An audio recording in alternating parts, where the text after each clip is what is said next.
السلام عليكم ورحمة الله وبركاته. Hello everybody, this is أحمد عبد المنعم from English Mini-Capsules. النهاردة هنتكلم عن how to expand our vocabulary, how to widen our vocabulary. ازاي نخلي المفردات او الحصيلة اللغوية بتاعتنا كبيرة. عندنا one surefire way to expand our vocabulary. One surefire way, surefire, surefire.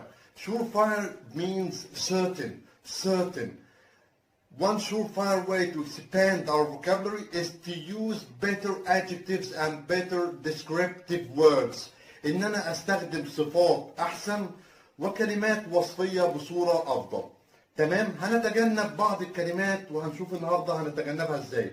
وده هيكون بإن أنا هدور على synonyms, synonym, synonym and antonym, antonym. Synonym, antonym. Synonym means another word that has exactly the same meaning as this word.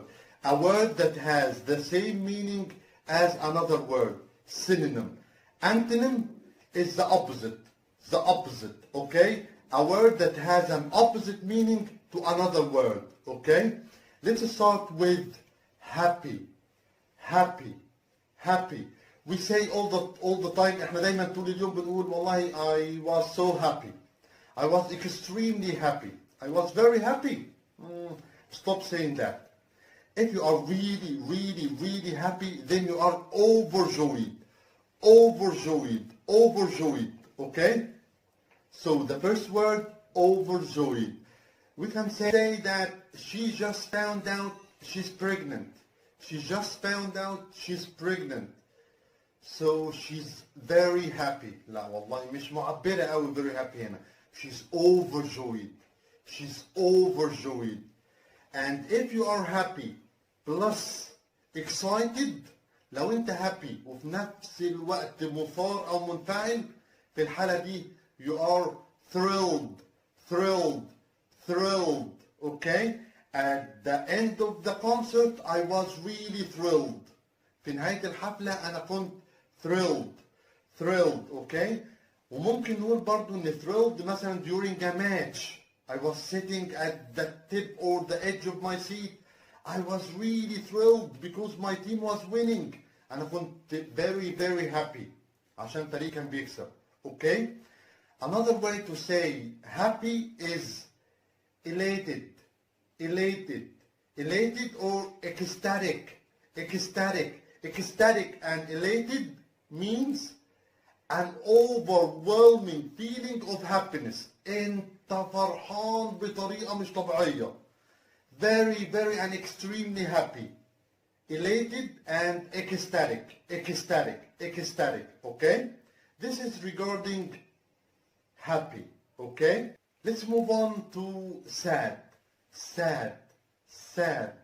And usually sad is associated with a reason. دايما being sad ان انت تبقى حزين دايما ليه سبب. ممكن نقول مثلا she left him, she broke up with him, انفصلوا عن بعض. left him, broke up with him, so he's very sad. لا والله مش ما حسيتش المعنى. He's heartbroken. He's heartbroken. Heartbroken. Okay? And if you are sad and there is something that is shocking or surprising, surprising, surprising يا جماعة, the first R is silent, silent, mute, speechless. ما بننطقش أول R في surprising. بنقول surprising, surprising. Okay? If you are sad and at the same time there is something shocking and surprising, then you can say that you are devastated, devastated, or disappointed, disappointed. You are dejected, dejected, or ashamed, crestfallen, crestfallen. We can say that she had been so confident she would win the competition. هي كانت واثقة تماما ان هي هتفوز بالمسابقة. Then she came fifth. بعد كده جت في المركز الخامس. So she's very sad. لا والله مش حاسسها very sad. نقول she's devastated, devastated, disappointed, disappointed. She's ashamed. She's crestfallen. She's dejected, dejected. Okay? And the last word that means sad here is melancholy. Melancholy or melancholy. Both are correct. الاتنين صح. Melancholy. Melancholy دي بقى if you are sad for no reason. For no obvious reason. مفيش سبب واضح للحزن ده. لو انت مالك؟ والله انا متضايقه. ليه يا ترى؟ والله ما مش متضايقه. تبدا بقى طول اليوم بتطارد في اوهام. تمام؟ ميلانكلي. ممكن مثلا نقول ميلانكلي autumn days، ايام الخريف الكئيبه اللي هي بتبعث على الحزن اللي ملوش سبب ده. تمام؟ نخش بقى على very good. very good. very good ممكن نقول بدلها مثلا حاجات كتير جدا جدا جدا. حاجه مثلا amazing، amazing، fantastic، fantastic، fabulous، fabulous، marvelous، marvelous، magnificent، magnificent، wonderful، wonderful، excellent، excellent، splendid، splendid، awesome، awesome. تمام؟ طيب ممكن مثلا واحد يقول لي والله النهارده he was really good. he was very good. طب ما تقول لي او مثلا it was a very good idea. It was a wonderful idea. It was an excellent idea. It was a marvelous idea. اوكي؟ حد مثلا خارج من فيلم لبراد بيت او مورجان فريمان ويروح قايل لي والله his performance is very good. very good ايه؟ الراجل مترشح اوسكار وبتاع وتقول لي very good. His performance is exceptional, splendid, awesome, like this. مع very bad, very bad. Avoid saying very bad. اوعى تقول very bad. هنقول مكانها ايه؟ هنقول horrible, horrible, terrible, terrible, horrible, terrible, awful, awful, dreadful, dreadful, or atrocious, atrocious. Okay, like this. Maybe we can say the food tasted very bad. ايه ده؟ والله if the food tastes or smells bad, it's disgusting. Disgusting. Okay? And it can be awful. The food is awful. Okay?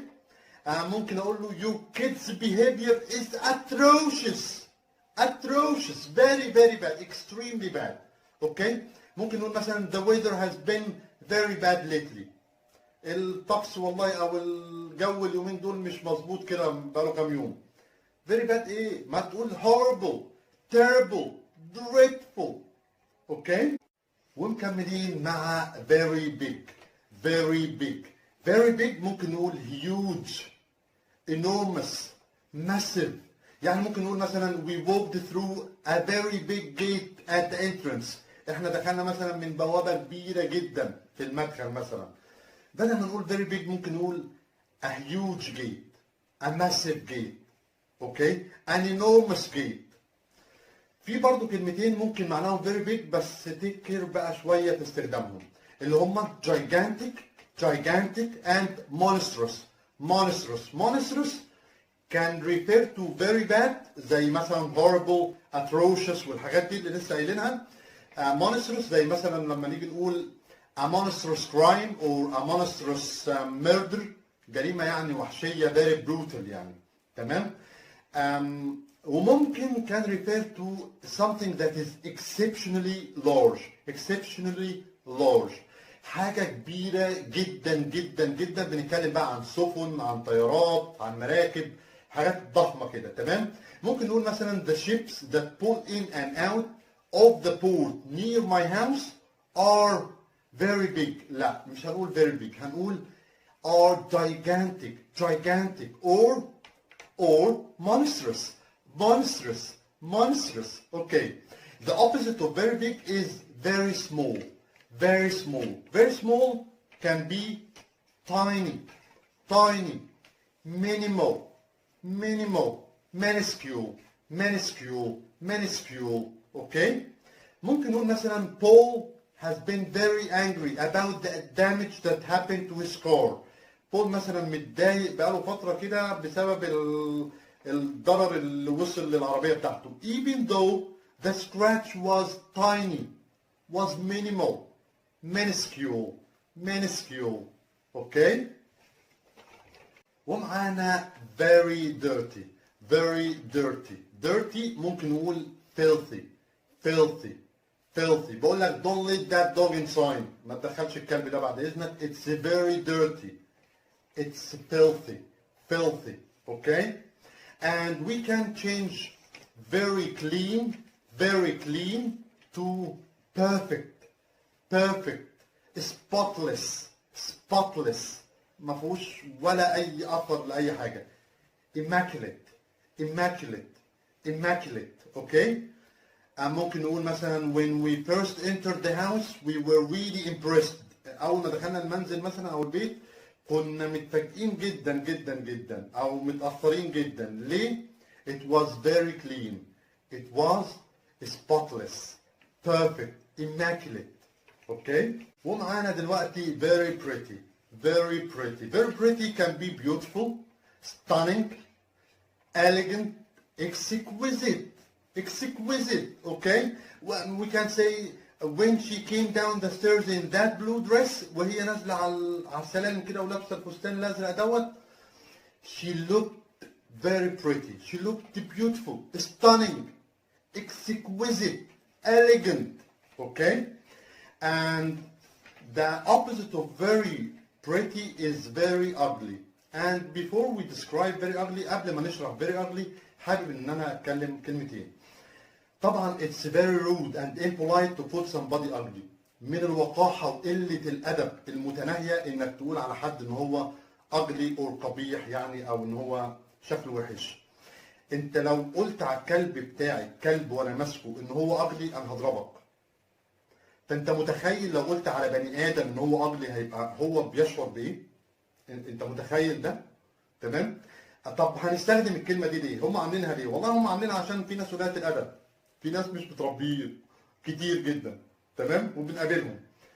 ولكن احنا بنستخدمها ممكن نستخدمها مثلا to describe some houses, statues, بعض التماثيل مثلا معموله بطريقه متقفله وحش، معموله كده شكلها مش حلو، مش جميله، مش حلوه، فبنقول عليها انها ugly.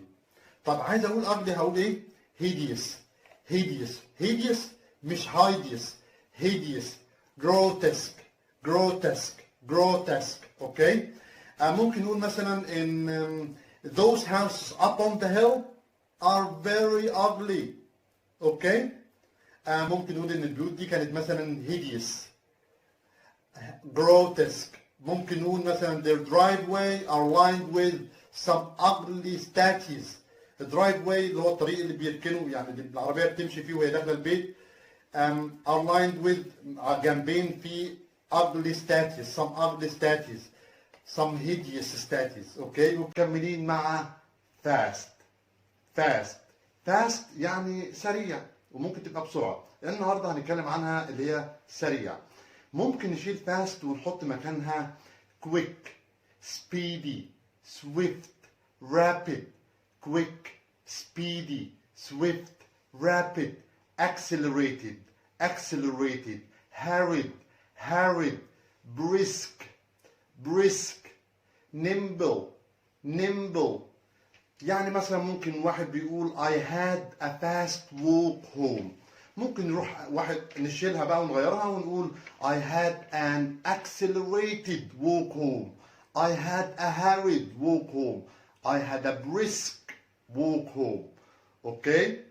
ومكملين مع slow ممكن نشيلها ونحط مكانها unhurried, unrushed,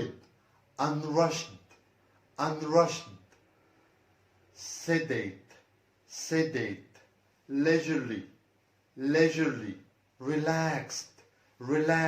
بس leisurely نركز ان كلمة leisurely مش بننطق الار، ما بنقولش leisurely، لا leisurely. اوكي؟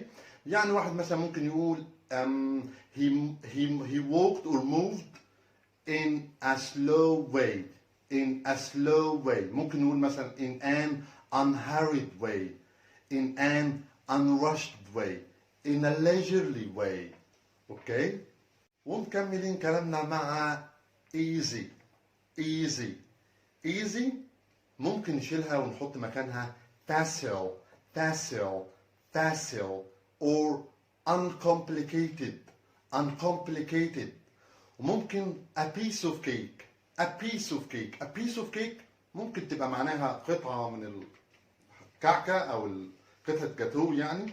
وممكن تبقى معناها very very easy اللي هو سهل مية يعني اللي هو how was your exam? It was a piece of cake. اوكي يعني very very easy extremely easy. اوكي ممكن برضه نشيل easy ونحط مكانها straight forward. straight forward. و straight forward لو بتتكلم عن شيء هيبقى معناها very easy. ولو بتتكلم عن شخص or somebody يبقى معناها frank and honest. frank and honest يعني he always tells the truth. يعني ممكن مثلا نقول Tom is a straightforward guy يعني he never lies. بني آدم دغري على طول بيقول الحقيقة. ممكن مثلا نتكلم it was an easy exam. It was a facile exam. It was an uncomplicated exam. It was a piece of cake. Okay? Let's move on to weak. weak. weak يعني ضعيف. ممكن نشيلها ونحط مكانها frail. frail. feeble. feeble. feeble. اوكي ممكن نشيلها ونحط مكانها مثلا حاجة زي fragile. fragile. debilitated. debilitated. ممكن مثلا نتكلم على حد نقول he has a weak personality. شخصيته ضعيفة شوية. He has a fragile personality. A debilitated personality.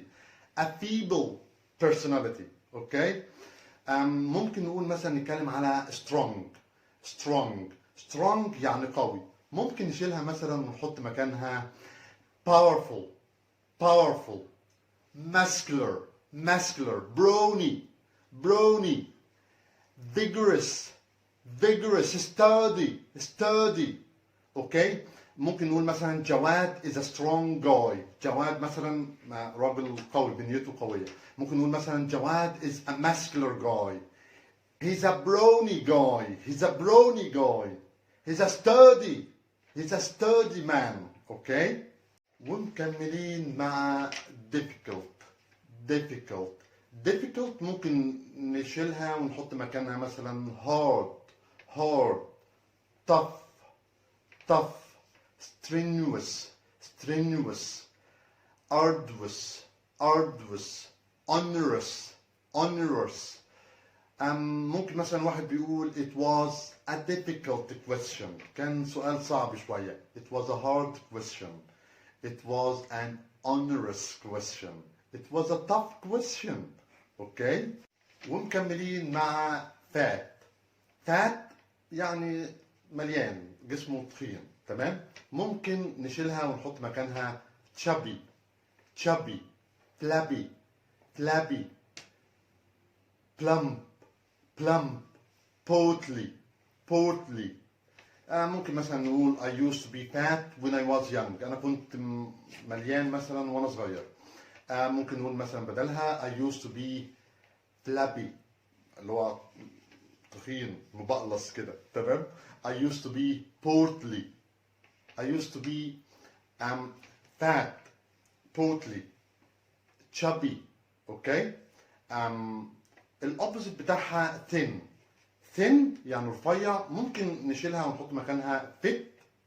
fit or slim. slim. في ناس ساعات بيستخدموا بدل thin angular and scrawny. angular. angular and scrawny. scrawny. بس ناخد بالنا في الكلمتين اللي هم angular scrawny لان معناها رفيع لدرجه ان عظمه باين. عظم وشه وعظم جسمه باين زي البنات اللي هم بتوع اللي بيعرضوا ازياء والاجسام الغريبه دي. تمام اول fixed phrase او اول جمله معانا ثابته هي once in a blue moon. once in a blue moon. once in a blue moon معناها rarely.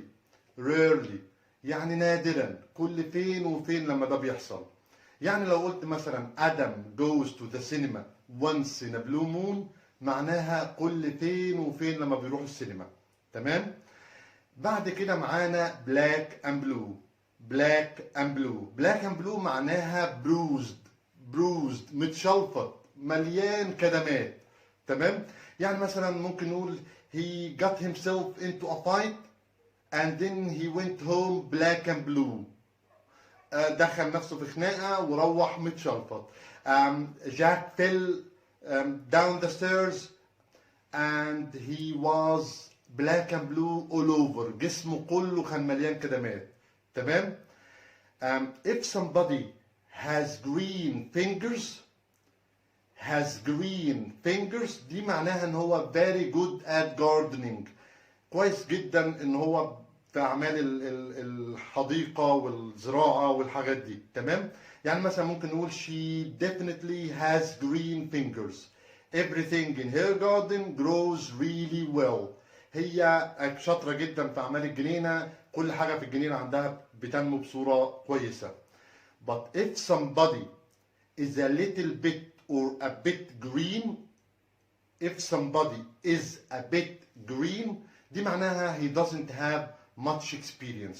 معناها لسه عظمه طري، ما عندوش خبرة جامد. بقول مثلا ان Omar is a bit green. He doesn't know how to handle situations at work. والله لسه عظمه طري، لسه مش عارف ازاي يتعامل مع المشاكل او المسائل اللي في الشغل. تمام؟ If you tell somebody a white lie اللي هي كذبة بيضة. ممكن نقول مثلا they knew that if she found out the truth it would hurt her feelings. هم كانوا عارفين ان هي لو عرفت الحقيقة ده هيؤلم مشاعرها شوية او هيأثر عليها. So they told her a white lie.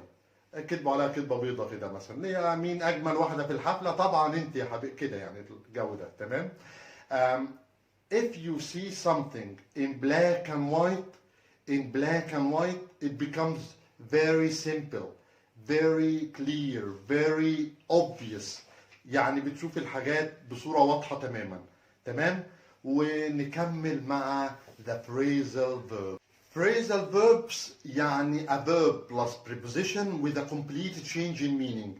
فعل حطيت له حرف جر وتغير معناه بالكامل. اول فعل. طب هو ايه اهميه، انا اسف، ايه اهميه الفريزال فيربس قبل ما نخش فيها؟ ان الفريزال فيربس هي اكتر حاجه بتستخدم في اللغه الانجليزيه. هتلاقي ان هم بيستخدموها كتير جدا جدا instead of regular words، بدل الكلمات المعتاده. اول فيرب معانا هو فيرب break. لو حطيت له down بقى break down يعني يكسر. اما break down لها 3 معاني مختلفين خالص وبعاد تماما عن كلمة يكسر. break down لو بتكلم عن machines، بتكلم عن آلات، يبقى معناها stop working. يعني مثلا لو قلت the car broke down in the middle of nowhere، يعني العربية والله عملتها معانا وعطلت في حتة مقطوعة كده.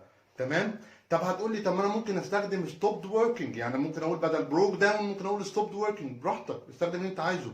بس النيتيف سبيكر هتلاقيه بيستخدم الفريزال فيربس بصورة اكتر، عشان كده ده اللي بيخليك مش فاهم اغلب الكلام اللي هو بيقوله. تمام؟ طيب break down ليها معاني تانية. لو بتكلم عن somebody، لو بتكلم عن شخص، معناها lose control of feelings، معناها انه فقد السيطرة على مشاعره. بالبلدي كده انهار تماما. يعني مثلا ممكن نقول after he heard about his father's death، بعد ما سمع مثلا عن وفاة والده he broke down، انهار تماما. ثالث معنى لو بتكلم عن talks or negotiations، محادثات او مفاوضات بين بلدين مثلا او بين منطقتين، معناها fail. break down هيبقى معناها fail، هتفشل تماما. يعني ممكن مثلا نقول the talks between مثلا Egypt and the USA broke down، يعني فشلت المحادثات اللي ما بين البلدين تماما. ومكملين مع break in and break into break in and break into معناها enter a place by force or illegally. يقتحم مكان بالقوة أو عنوة أو بصورة غير قانونية. بقول مثلا the burglars broke into or in our house yesterday while we were out. اللصوص اللي هم بيقتحموا المنازل دول اقتحموا منزلنا بالقوة امبارح واحنا بره. اما لو قلت break out معناها مثلا دايما بتيجي مع الحروب wars and fire. مع الحروب والحرائق معناها تندلع فجأة. start suddenly break out. بقول مثلا the word of the leader during the conference led for the war to break out. يعني كلمة القائد في المؤتمر أدت إن الحرب تندلع فجأة. تمام؟ ومكملين مع break ومعانا break something to somebody معناها ينقل أخبار مش كويسة لشخص، بس دايما بتبقى in a kind way. يعني to tell bad news to somebody in a kind way. يعني ينقل أخبار مش كويسة لشخص ولكن بطريقة كويسة.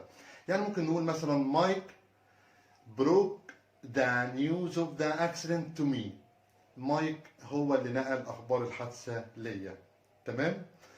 break to. تمام؟ في بعد كده break up ممكن تيجي بمعنى end the relationship، وهنا معناها برضو break off equals break up. end a relationship يعني ينفصل عن حد، ينهي علاقته بحد. بقول مثلا Sarah broke up with Adam. سارة انفصلت عن آدم. تمام؟ ممكن break up يبقى معناها لو بتكلم عن schools or universities، لو بتكلم عن مدارس أو جامعات يبقى معناها stop for holidays، يعني هتتوقف المدارس عشان العطلة أو الأجازة. يعني بقول مثلا schools break up for the summer holiday starting from tomorrow. يعني المدارس هتتوقف لأجازة الصيف بدءا من غدا. أول جملة ثابتة معانا وهي out and about. معناها on the move usually outdoors. واحد على طول بيتحرك طول اليوم بره، بيتصرمح كتير. تمام؟ ممكن نقول مثلا باسم is very active. He's always out and about. على طول بره البيت. باسم نشط جدا، على طول بيتصرمح طول اليوم بره. تمام؟ بعد كده معانا clear the air معناها resolve the differences. يعني يحل أو يلطف الأجواء، يحل الفروق اللي ما بينهم، يحاول يهدي اللعب شوية بمعنى صح. يعني ممكن نقول مثلا after the argument they both did their best to clear the air. بعد الجدال اللي حصل ما بينهم هما الاثنين بذلوا قصارى جهدهم، او قصارى يعني جهدهم يعني عشان خاطر يلطفوا الاجواء او يهدوا اللعب شويه. clear the air. تمام؟ بعد كده معانا vanish into thin air. معناها disappear completely. يعني يختفي تماما. يعني مثلا ممكن اقول I can't find my keys anywhere. مش لاقي المفاتيح بتاعتي في اي مكان.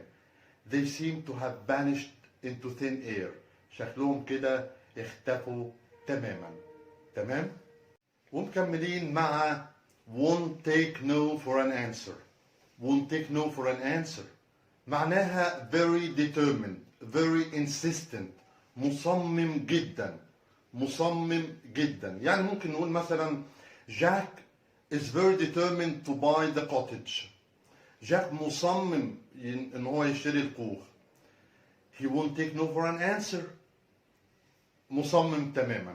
تمام؟ اتفقنا ان احنا مش بنترجم ترجمة حرفية. won't take no for an answer مصمم تماما. معانا بعد كده as silent as the grave. as silent as the grave. ودي معناها very quiet very quiet. يعني ممكن مثلا هادي تماما، يعني هادي هدوء قاتل. يعني مثلا ممكن اقول let's put on some music. ما تشغل لنا يا ابني شوية مزيكا. It's as silent as the grave in here. احنا قاعدين في جنازة بقى ولا ايه؟ ايه الهدوء القاتل ده؟ as silent as the grave. اوكي؟ بعد كده as sick as a dog. as sick as a dog. ودي معناها physically ill. physically ill. مش مجرد مرهق ولا تعبان شوية، لا ده تعبان جدا. يعني ممكن نقول مثلا he's got food poisoning. he's got food poisoning. جاله مثلا تسمم غذائي مثلا. and he's been as sick as a dog all week. وراقد في السرير او تعبان طول الاسبوع. بعد كده معانا as tough as old boots. as tough as old boots معناها انه very strong, not easily upset. قوي جدا، شخصيته قوية، مش سهل انك تضايقه. يعني ممكن نقول مثلا don't worry about هبة. ما تشغلش دماغك بقى بهبة. she's as tough as old boots. دي صعب حد يضايقها. تمام؟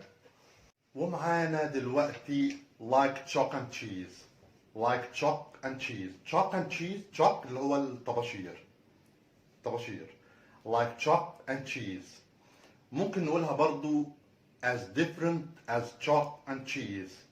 as different as chalk and cheese. ودي معناها completely different in all aspects. مختلفين تماما من كل الجوانب والاتجاهات. very different. مختلفين كليا.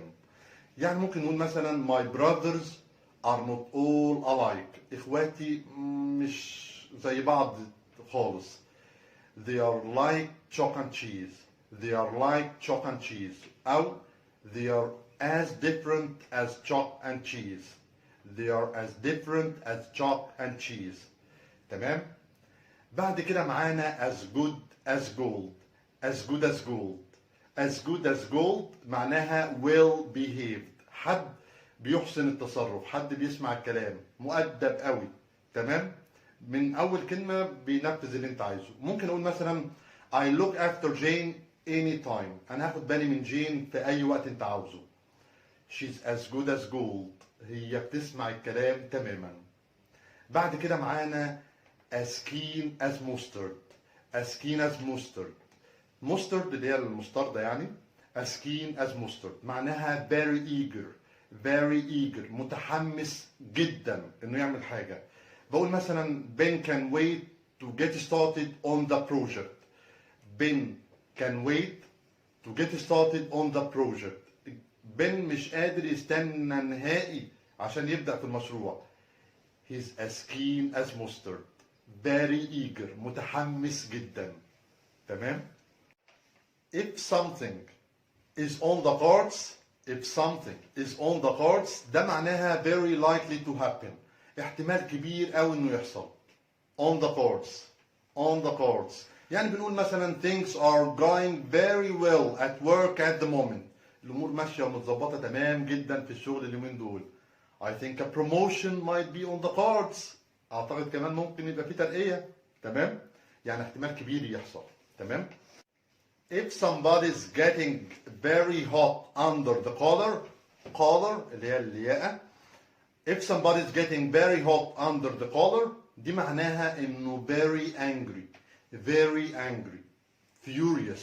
غضبان جدا. بقول مثلا it was just a silly argument. it was just a silly argument. but they were both getting very hot under the collar.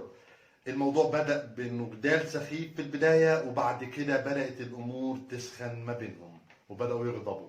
تمام؟ ومكملين مع phrasal verbs. والphrasal verb بتاع النهارده bring. ونبدأ bring about. bring about. bring about يعني cause something to happen. bring about يعني يتسبب في ان شيء يحصل. يعني بقول مثلا the CEO said he was determined to bring change about. الرئيس التنفيذي قال ان هو مصمم انه يعمل شوية تغييرات. ممكن برضه اقول we are concerned that the merger will bring about more layoffs. احنا قلقانين ان الاندماج ما بين الشركتين يعمل layoffs اكتر، تسريح للعمال يعني. تمام؟ layoffs. معانا بعد كده bring back. bring back يعني بيخليك تسترجع ذكريات. makes or causes to recall. بيخليك تسترجع ذكريات. bring back. بقول مثلا visiting my old neighborhood always brings back memories about my family holidays. زيارتي للحي او المنطقه اللي كنت عايش فيها دايما بتخليني استرجع ذكريات عن الزيارات او الاجازات العائليه بتاعتي. تمام؟ معانا بعد كده bring in. bring in. bring in معناها create profit or money. create profit or money يعني حقق ارباح او فلوس. I brought in $250,000 in sales this quarter. يعني انا حققت مبيعات مثلا $250,000 الثلاث شهور دول. بعد كده معانا bring out. bring out. bring out معناها publish or put on the market يعني ينشر او ينزل حاجه السوق. بقول مثلا it's official the publisher will bring out my book next spring. خلاص الموضوع بقى رسمي، الناشر هينشر الكتاب بتاعي الربيع القادم. تمام؟ معانا دلوقتي bring round. bring round. bring round معناها to bring somebody back to consciousness، انك تفوق حد مثلا كان مغمى عليه. بقول لك مثلا you were out for about an hour. انت كان مغمى عليك بقالك ساعة مثلا. I used perfume to bring you round. انا حتى استخدمت برفان عشان افوقك.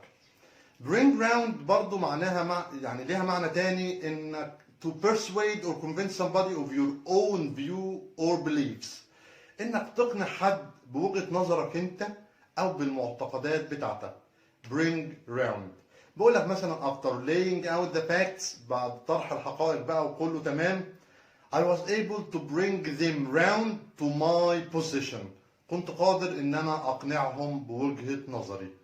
تمام؟ كنت قادر ان انا اقنعهم بموقفي. تمام؟ ومكملين مع bring up. bring up معناها raise a child. raise a child يعني يربي طفل مثلا. ممكن نقول she was brought up by her grandma. هي اللي ربتها مثلا ستها. bring up ليها معنى تاني اللي هو to mention or introduce a subject. انك تذكر موضوع معين. ممكن نقول مثلا بقول لواحد don't you ever bring up work tonight at dinner. اوعى تفتح موضوع الشغل النهارده واحنا بنتعشى. unless you want to hear مريم complain for 3 hours. والا بقى هتسمع مريم وهي عماله تندب لك لمده 3 ساعات. live out of a suitcase. live out of a suitcase. live out of a suitcase معناها انه travel a lot it won't worth unpacking. travel a lot it won't worth unpacking يعني حد بيسافر كتير لدرجة ان هو مش هيبقى فاضي او الامر مش هيستلزم ان هو يطلع حاجته من الشنطة، شنطته ورا الباب على طول. تمام؟ ممكن نقول لواحد مثلا ان this job in sales mean that Basim will have to live out of a suitcase for months. الشغلانه الجديده بتاعت المبيعات دي شكلها كده هتخلي باسم يتنطط كتير ويسافر كتير. ونخش على اللي بعده drop you a line. drop you a line. وقبل ما نشوف معناه نشوف drop. drop اخرها p. p. p بس لما بتيجي في الاخر ما بنقولش p، ما بنقولش ما بنعملش كده، بنقول هب، بنعمل كده، بنقف عندها، بنكتم الصوت عندها، بنقول drop. drop. drop you a line معناها انه write somebody a letter. write somebody a letter طبعا دلوقتي مبقاش فيه خطابات، فيبقى write somebody a message. هيكتب لحد رسالة. بقول لواحد مثلا I'll drop you a line as soon as I get there. أول ما أوصل هناك إن شاء الله هكتب لك رسالة، هبعت لك رسالة. I'll drop you a line. drop you a line. تمام؟ بعد كده عندنا put my feet up. put my feet up. put my feet up معناها relax. يفرد جسمه، ينتخ، يريح خالص، يعني يريح دماغه خالص. تمام؟ ممكن نقول لواحد مثلا ان I can't wait to put my feet up and forget all about work. انا مش قادر استنى عشان عايز افرد جسمي كده واريح وانتخ وانسى كل حاجه عن الشغل. تمام. بعد كده معانا get a move on. get a move on معناها hurry up. hurry up. get a move on. بقول لواحد مثلا come on if you don't get a move on we will miss the train. انجز يا عم وخلص، لو ما انجزتش القطر هيفوتنا. تمام. حاجه زي كده. ممكن نقول لواحد مثلا حاجه تانية ان feel a bit under the weather. feel a bit under the weather. feel a bit under the weather معناها انه unwell، حاسس ان هو مش متظبط، تعبان شويه. تمام. ممكن نقول مثلا لواحد ان I've been feeling a bit under the weather all week. حاسس ان انا طول الاسبوع مش متظبط، تعبان شويه. تمام. بعد كده معانا in the nick of time. in the nick of time. in the nick of time معناها at the last moment، في آخر لحظة.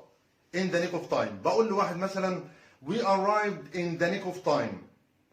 we arrived in the nick of time. احنا وصلنا في آخر لحظة. the show was about to start as we sat down. العرض أو الحاجة اللي احنا رايحين نتفرج عليها كانت خلاص هتبدأ بمجرد ما قعدنا. in the nick of time. تمام. بعد كده معانا lend an ear. lend an ear. lend an ear معناها listen carefully and sympathetically. listen carefully and sympathetically. lend an ear. lend an ear يعني حد بيسمع باهتمام قوي، بيركز في التفاصيل اللي انت بتقولها وبيهتم بكل كلامك. تمام. طيب حاجه زي مثلا لما نقول مثلا that's what we like most about Mary. دي اكتر حاجه بنحبها في الست ماري. ليه يا عم؟ she's willing to lend an ear and give her advice. هي عندها استعداد على طول ان هي تسمع باهتمام وتهتم بكلامك وكمان هتديك نصيحة. تمام. بعد كده معانا early days. early days. early days معناها too soon to be sure about something. معناها لسه بدري خالص يا عم، يعني مش هينفع، مش هقدر اثق او اخد قرار في الموضوع ده دلوقتي، لسه بدري جدا. فبقول لواحد مثلا it's early days yet. it's early days yet. موسى hasn't made his decision. لسه بدري خالص يا عم، موسى لسه ما خدش قرار، لسه ما فصلش في الموضوع. تمام. بعد كده معانا costs the earth. costs the earth. costs the earth معناها very expensive or costs a lot of money. costs a huge amount of money معناها حاجة غالية جدا، حاجة غالية طحن، حاجة غالية بس. تمام. حاجة زي كده. بقول لك مثلا I can't believe you are going to buy that house. أنا مش مستوعب، مش قادر أصدق أنت إزاي هتشتري البيت ده. It must be costing the earth. ده أكيد يعني غالي، بس غالي جدا. تمام. بعد كده معانا on the edge of your seat. on the edge of your seat. If you are on the edge of your seat معناها you are very interested and excited. معناها ان انت بتشعر بالاثاره جامد او متحمس جدا او منفعل جدا. تمام. مهتم بحاجه لدرجه انك مستثار بسببها. تمام. ممكن اقول لواحد مثلا you have to see that new 007 film. انت لازم تشوف الفيلم الاخير بتاع جيمس بوند ده، حركات بقى وكده. تمام. ليه يا عم؟ اصل I was on the edge of my seat until the very end. انا كنت على اعصابي، على اخري، بشعر بالاثاره لحد اخر لقطه في الفيلم. تمام. بعد كده معانا اخر اكسبريشن make ends meet. make ends meet. make ends meet ده الاكسبريشن بتاع 2020 او السنه اللي فاتت، ومعناه بمنتهى البساطه cope or manage financially. cope or manage financially. make ends meet يعني ايه؟ يعني يدبر اموره الماديه بصوره كويسه، حد يقدر يتعامل ماديا بصوره كويسه. بقول لواحد مثلا ان we are finding it really difficult to make ends meet. we are finding it really difficult to make ends meet يعني مش عارفين ندبر امورنا الماديه بصوره كويسه since the very beginning of coronavirus or COVID-19. من ساعه ما كورونا فيروس بدا واحنا امورنا الماديه مش متظبطه. تمام. butterflies in my stomach. butterflies in my stomach. If you have butterflies in your stomach then you are very nervous and excited. لو بتقول ان I have butterflies in my stomach then you are very nervous or excited. انت بتشعر بالقلق شويه، مقلق شويه، متوتر حبتين. ممكن نقول مثلا كريم was so nervous. كريم was so nervous. كان متوتر حبتين. He had butterflies in his stomach before he gave his speech. كان مقلق شوية ومتوتر شوية قبل ما يلقي الخطاب أو الكلمة بتاعته. تمام؟ بعد كده معانا kill two birds with one stone. kill two birds with one stone. kill two birds with one stone معناها إنك تضرب عصفورين بحجر أو تعمل حاجتين بدل حاجة واحدة. ممكن نقول مثلا if I go to town to visit رامي. لو رحت المدينة مثلا عشان أزور رامي. I might as well kill two birds with one stone and do some shopping on my way home. ممكن أضرب عصفورين بحجر وأعمل شوية شوبينج كده وأنا مروح. تمام؟ معانا بعد كده curiosity killed the cat. curiosity killed the cat. curiosity killed the cat معناها ومن الفضول ما قتل. يعني مثلا دايما بتحذر حد مثلا ان هو being nosy may lead him to trouble. يعني انه بيتطفل على شؤون غيره او بيتدخل بيحط مناخيره في شؤون الاخرين. nosy ده ممكن يسبب له مشاكل. حد مثلا بيتطفل جنبك فبتقول له take care curiosity killed the cat. curiosity killed the cat. تمام؟ بعد كده معانا take the bull by the horns. bull اللي هو الطور. horns اللي هي القرون بتاعته. اما take the bull by the horns معناها انك تعمل حاجة انت حاسس انك مضطر تعملها بالرغم انها تقيلة على قلبك. حاجة صعبة عليك جدا بس لازم تعملها. بقول مثلا I think I don't want to tell Sarah the truth. انا مش عايز اقول لسارة الحقيقة. I suppose it's time to take the bull by the horns. ولكن انا بعتقد ان ده الوقت اللي المفروض اقول لها بالرغم ان ده تقيل على قلبي. Take the bull by the horns. بعد كده معانا crocodile tears. crocodile tears. crocodile tears معناها not genuine or sincere tears. fake tears. دموع تماسيح. دموع مش أصلية. دموع مش حقيقية. بقول مثلا in I think هدى wasn't really upset. أنا شايف أو بعتقد إن هدى ما كانتش متضايقة. Those were really crocodile tears. Those were really crocodile tears. دول كانوا مجرد دموع تماسيح. تمام؟ بعد كده معانا the lion's share. the lion's share. the lion's share معناها نصيب الأسد أو جزء كبير جدا من شيء. بقول مثلا شنودة has done most of the work. شنودة هو اللي عمل أغلب الشغل. So I think he should get the lion's share of the money. أنا بعتقد إن هو المفروض ياخد نصيب الأسد من الفلوس. تمام؟ بعد كده معانا bet on the wrong horse. bet on the wrong horse. bet on the wrong horse معناها يراهن على الحصان الخسران. يراهن على الحصان الخسران. أو choose unwisely. بيختار بصورة ما فيهاش حكمة شوية، ما فيهاش عقل شوية. bet on the wrong horse. ممكن نقول مثلا I truly believed our candidate would win this election. I truly believed our candidate would win this election. أنا كنت معتقد تماما إن المترشح بتاعنا هيفوز بالانتخابات دي. But I think I bet on the wrong horse. أنا بعتقد إن أنا راهنت على الحصان الخسران. ممكن نقول برضو I know you are confident about the success of this project. أنا عارف إنك واثق تماما من نجاح المشروع ده. I'm just worried you might be betting on the wrong horse. أنا بس قلقان شوية إنك ممكن تكون بتراهن على الحصان الخسران. تمام؟ بعد كده معانا like a bull in a china shop. like a bull in a china shop. china shop اللي هو محل الخزف أو محل الحاجات الصيني. تمام؟ الحاجات اللي هي بتتكسر بسهولة دي.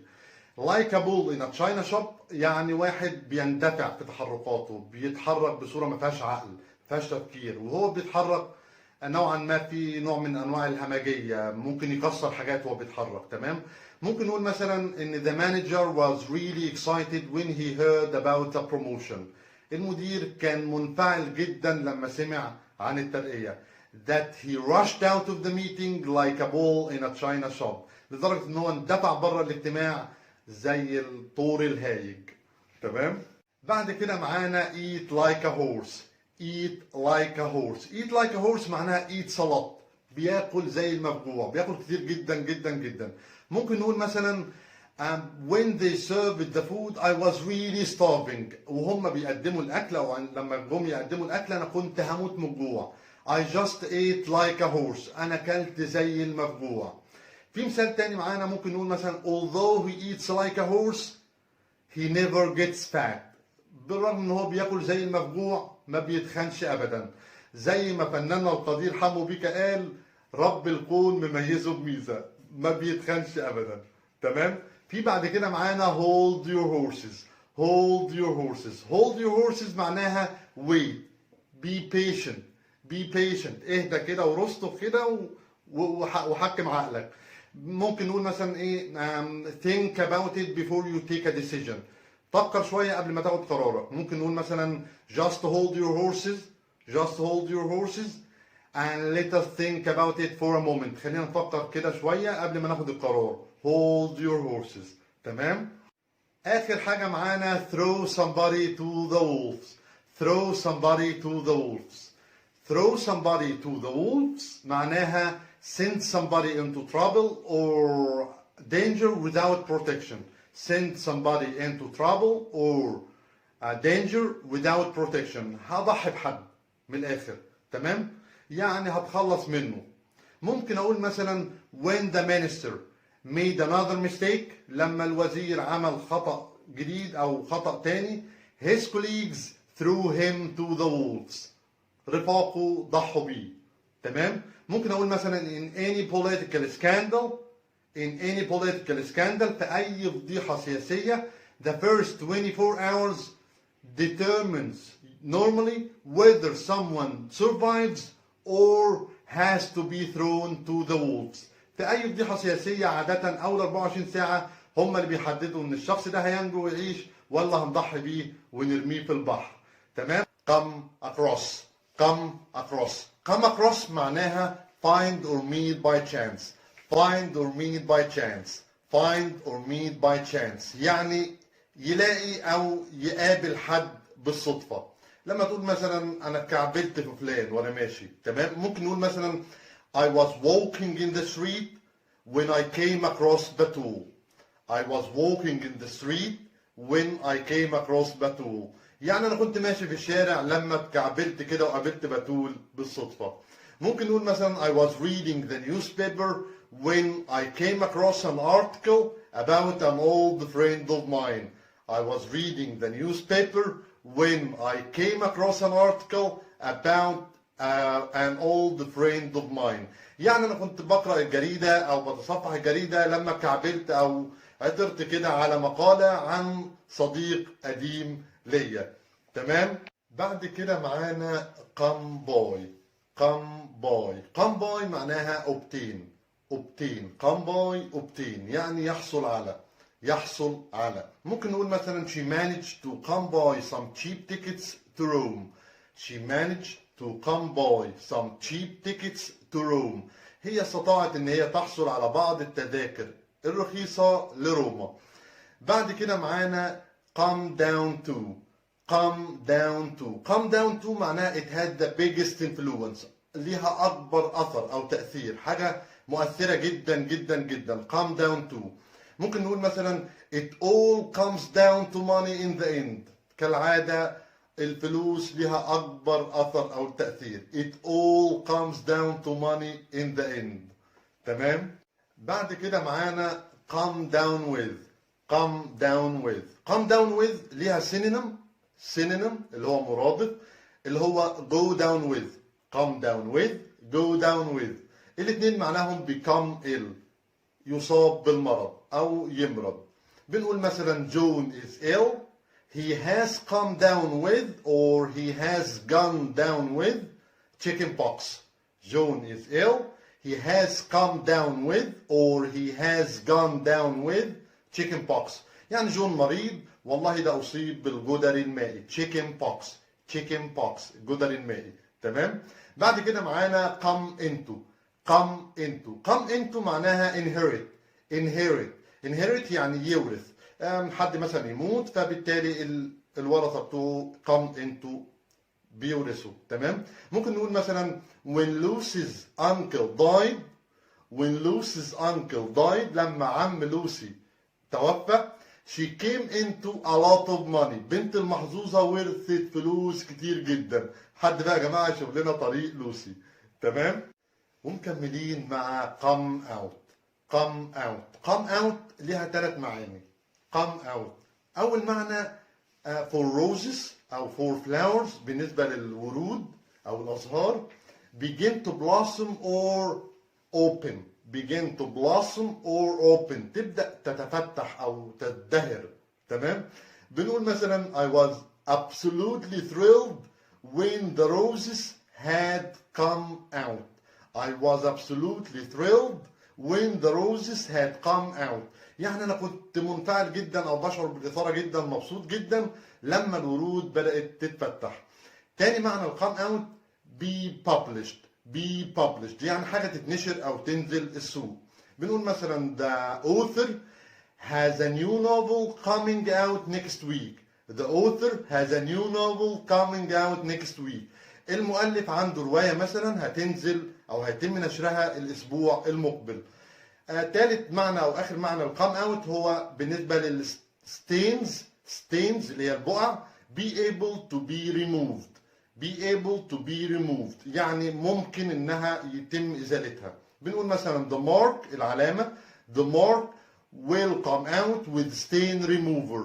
the mark will come out with stain remover يعني العلامة ممكن او هتتشال بمزيل البقع. تمام. ومكملين مع come round. come round. come round معناها لها معنيين. come round لها معنيين. أول معنى visit casually.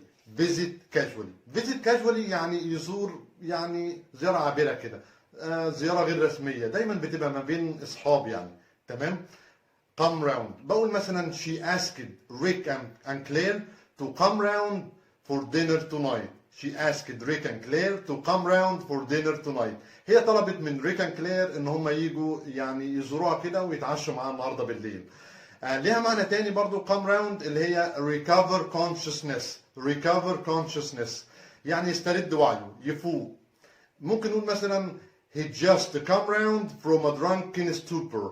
he just come round from a drunken stupor يعني هو لسه فايق من بعد ما كان خربان او سكران طينه. drunken stupor يعني سكران طينه سكران خالص. تمام. ومكملين مع come to. come to معناها amount to a total. amount to a total يعني إجمالي المبلغ كذا. بقول لك مثلا the bill came to 200 pounds. the bill came to 200 pounds يعني الفاتورة عملت لها كده حوالي 200 جنيه كده إجمالي شاكب راكب يعني. تمام. بعد كده معانا come up to. come up to معناها approach or move near to. approach or move near to يعني يقرب من حد. ممكن نقول مثلا he has come up to me and introduced himself. he has come up to me and introduced himself يعني قرب مني وقدم نفسه او عرف نفسه. ممكن come up to يبقى معناها equal of expectations معناها مساوي للتوقعات بتاعتك. طبعا لو نفيتها هيبقى معناها عكس التوقعات تماما. ممكن نقول مثلا the movie hasn't come up to our expectations. the movie hasn't come up to our expectations يعني الفيلم ما جاش او ما طلعش زي ما كنا متوقعين خالص. بعد كده او اخر حاجه معانا come up with. come up with معناها find an answer or a solution. find an answer or a solution معناها يلاقي حل او اجابه. ممكن نقول مثلا Mariam has come up with an excellent solution to our problem. Mariam has come up with an excellent solution to our problem يعني مريم طلعت او جابت حل ممتاز للمشكله بتاعتنا. ممكن برضو نقول he has come up with all kinds of lame excuses او he keeps coming up with all kinds of lame excuses. he keeps coming up with all kinds of lame excuses يعني على طول بيطلع بحجج فارغه او حجج فاضيه lame excuses. be carried away. be carried away معناها to be very excited يعني extremely ecstatic or happy حد مثار جدا، منفعل جدا، حد بيزقطط، مش مبسوط بس. بقول مثلا the fans got completely carried away when their team scored in the last minute. The fans got completely carried away when their team scored in the last minute. الجمهور انفعل جدا وبقى طاير من الفرحه وعمال يزقطط وفرحان وبيكسر في الدنيا اول ما التيم بتاعهم سجل في اخر دقيقه. تمام؟ مكملين مع carry off. carry off معناه handle a difficult situation perfectly. carry off handle a difficult situation perfectly. يعني اتعامل مع موقف صعب بصوره كويسه. لما نقول مثلا بالبلدي كده حد ظابط الاداء، حاجه كانت صعبه بس هو ظبط فيها الاداء جامد. بنقول مثلا داني carried his speech off perfectly. داني كان مبدع في الخطبه بتاعته او الكلمه اللي القاها بصوره كويسه جدا، يعني مع انها كانت صعبه، مع انها كانت مش سهله. تمام؟ داني carried his speech off perfectly. ممكن نقول برضو I wasn't there where anything that outrageous. I wasn't there where anything that outrageous. يعني انا ما اجرؤش ان انا البس حاجه outrageous. outrageous يعني شائن شويه، very bold، حاجه فيها جرأه شويه، unusual، حاجه خارج عن المألوف حبتين. outrageous يعني حاجه كده رانيا يوسف سيكا. تمام؟ but ميتشيل carried it off perfectly or wonderfully. ولكن ميتشيل كانت متألقه ومبدعه فيه جدا جدا جدا. تمام؟ بعد كده معانا carry on. carry on ممكن نقولها carry on with، carry on with، carry on or carry on with معناها continue with. continue with يعني يواصل او يكمل حاجه. بقول مثلا she carried on watching the TV. يعني هي وصلت وكملت مشاهده التلفزيون. ممكن نقول Jason is going to carry on the business after his father retires. Jason is going to carry on the business after his father retires. يعني جيسون هو اللي ان شاء الله هيكمل الشغل بعد ما والده يتقاعد او يطلع على المعاش. تمام؟ ومكملين مع carry out. carry out ممكن يبقى معناها perform a task. carry out ممكن يبقى معناها perform a task or conduct an experiment. conduct an experiment ممكن يبقى معناها اقوم بمهمه مثلا او ان انا اعمل تجربه. ممكن اقول لك مثلا we are carrying out a market research survey. we are carrying out a market research survey يعني احنا بنعمل بحث عن السوق اليومين دول. ممكن اقول لك مثلا doctors will carry out more tests to find out what the problem is. doctors will carry out more tests to find out what the problem is. يعني الدكاترة ناويين يعملوا كده شوية اختبارات زيادة عشان يعرفوا المشكلة فين بالظبط. تمام؟ ممكن برضو carry out يبقى معناها ينفذ وعد أو تهديد. بنفذ وعد أو تهديد. يعني بقول لك مثلا I carried out my promise to her أو I carried out my threat to her. I carried out my promise to her يعني أنا نفذت الوعد بتاعي اللي أنا كنت يعني وعدها بيه. وممكن اقول لك I carried out my threat to her يعني انا نفذت التهديد اللي انا كنت مهددها بيه. تمام؟ معانا بعد كده carry through. carry through معناها complete successfully in spite of difficulty. complete successfully in spite of difficulty. carry through يعني يعمل حاجة بنجاح ويجتازها يعني بصورة 100% بالرغم ان هي صعبة حبتين او فيها مشاكل. زي ايه مثلا؟ زي لما اجي اقول لك we are determined to carry our plan through to completion. We are determined to carry our plan through to completion. يعني احنا مصممين تماما ان احنا ننفذ ونحقق الخطط بتاعتنا لحد ما توصل بينا لبر الامان، لحد النهايه. تمام؟ بالرغم ان هي طبعا صعبه جدا. ممكن كمان المثال اللي على طول الموظفين الغلابه اللي زي حالاتنا بيسمعوه من المديرين بتوعهم على طول، اللي هو ايه؟ دايما يجي يقول لك it's a tough job. it's a tough job. دي انا عارف يا حبيبي ان هي وظيفه تقيله قوي وصعبه قوي والكلام الايه المهلبيه الحلو ده. تمام؟ but we are relying on you to carry it through. we are relying on you to carry it through. يعني احنا معتمدين تماما عليك في ان انت اللي ان شاء الله هتعمل لنا الشغلانه دي بنجاح. تمام؟ ومكملين مع cut across. cut across معناها take a shorter way. cut across take a shorter way، يعني ياخد طريق مختصر، يخرم كده من حتة. تمام؟ بقول لك مثلا Tom always cuts across the park on his way home. Tom always cuts across the park on his way home. توم دايما بيخرم كده من البارك اللي هو المنتزه او الحديقة العامة وهو مروح، بياخد طريق مختصر كده. تمام؟ معانا بعد كده cut back on or cut down on. cut back on or cut down on معناهم reduce، يقلل بقى، ممكن amount كمية، ممكن يقلل expenses نفقات، يقلل production إنتاج. تمام؟ cut back on or cut down on. ممكن أقول لك مثلا حسام is trying to cut down on or cut back on the amount of sweet food he eats every day. حسام is trying to cut down on or cut back on the amount of sweet food he eats every day. يعني حسام بيحاول ان هو يقلل كميات الاكل المسكر الحلو والحلويات والحاجات الحلوه دي اللي بياكلها الباشا كل يوم. تمام؟ بعد كده معانا cut off معناها disconnect، يعني يفصل بقى، يفصل الحراره عن التليفون، يفصل الانترنت عن البيت، يفصل اي حاجه. disconnect ممكن يفصل الفيشه نفسها عن المكان، يفصل الباور عن المكان. disconnect cut off. تمام؟ ممكن نقول مثلا she forgot to pay her bill. هي نسيت تدفع الفاتوره بتاعتها and now her phone's been cut off. ودلوقتي التليفون بتاعها فصلوا عنه الحراره او فصلوا عنه الانترنت. تمام؟ اخر حاجه معانا cut out معناها omit or delete، يعني يحذف، يتخلص من حاجه، يلغيها. تمام؟ ممكن الدكاتره بقى يحنوا على الطلبه ويلغوا لهم حتت cut out. تمام؟ ممكن نقول مثلا when he read the article he found that the most exciting part had been cut out.